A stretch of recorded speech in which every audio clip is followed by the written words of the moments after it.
PSG Fan TV, bonsoir à tous, bonsoir Miguel. Salut Onip.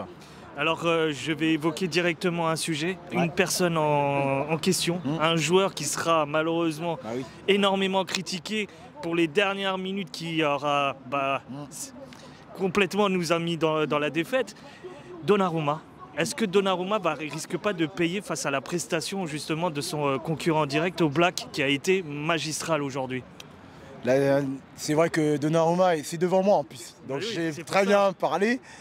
La balle elle passe entre les jambes de Pacho, donc malheureusement Donnarumma il est surpris qu'elle passe entre les jambes, il n'est pas concentré, donc s'il était un peu plus vigilant, il serait couché plus vite.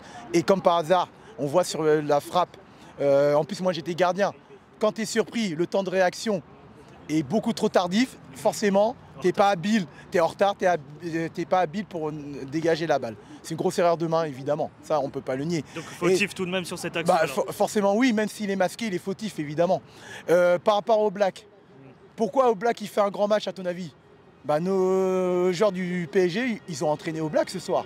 Avec des frappes toutes molles, comme j'ai dit samedi, avec les frappes toutes molles, sans conviction, on tire sur le gardien. À force de chauffer le gardien, le gardien il commence à être en confiance, chaud de la braise. On connaît le niveau de Black. Si tu commences à le chauffer, il te sort tous les ballons, quoi, tout simplement. Alors, point que tu évoques, c'est forcément cette ligne d'attaque. Autant d'actions avec 22 tirs que de ce que j'ai vu et 9 cadrés. C'est ça. Avec le peu de nos adversaires, ça commence, je sens, à crisper énormément de supporters, ce point-là. Comment toi tu le ressens et concrètement, si on ne recrute pas un neuf, est-ce qu'on arrivera cette saison à rectifier le tir? C'est incroyable ce qui se passe au PSG, parce que tu regardes les derniers matchs à domicile, ça a commencé contre Eindhoven, c'est le même type de match. Lens, on gagne 1-0, on marque au bout de la 5e minute, on ne tue pas le match, Lens est à 10, on est aussi maladroit devant le but. Ce soir, c'est copie conforme. Et à la fin, tu perds le match contre une équipe un peu meilleure que Lens, que Eindhoven, l'Atlético de Madrid, même si l'Atlético de Madrid a eu une tactique très minimaliste, avec 5 défenseurs nous attendent, ils nous ont mis dans un piège, on est tombé dedans, tout simplement. Et la Ligue des Champions, c'est la compétition de l'efficacité. Si tu n'es pas efficace dans les deux surfaces, et là, le problème du Paris Saint-Germain, c'est surtout offensivement, tu ne gagnes pas les matchs. Il n'y a pas plus chose à dire, voilà, tout simplement. Alors, petit mot tout de même pour ce milieu de terrain. Comment tu le ressens? Comment tu as ressenti cette percussion qu'ils ont eue au niveau défensif et à vouloir distribuer les ballons? Comment tu les as ressentis réellement ce soir? On a vu les limites de notre milieu de terrain.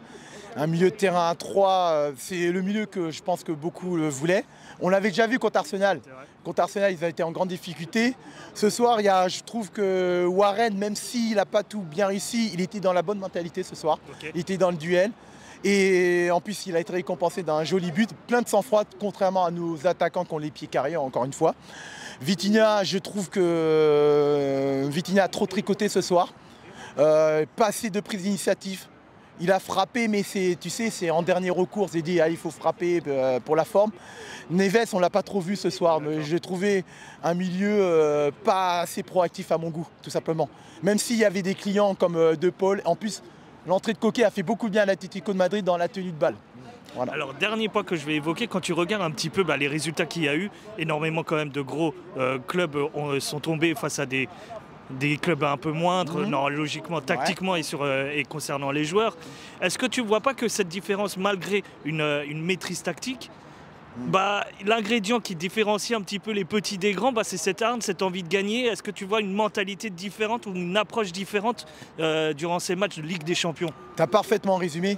Quand on voit cette nouvelle formule, je vois des équipes de avec un prestige moins important que les autres.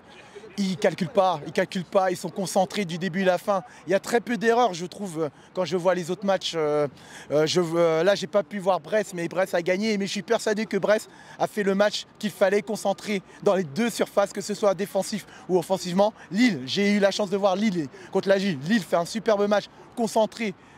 Je redis la même chose, défensivement et offensivement, tandis que nous, dans les deux surfaces, que ce soit en attaque ou en défense, on fait des erreurs. Et ça, c'est toute la différence, quel que soit l'adversaire qu'on affronte. Ok, je te remercie Miguel. Ouais, merci à toi. Là, on est vraiment dans une position très inconfortable. On l'a reçu 3 fois sur les 4 à domicile. Seulement 4 points pris sur 9, c'est trop mauvais.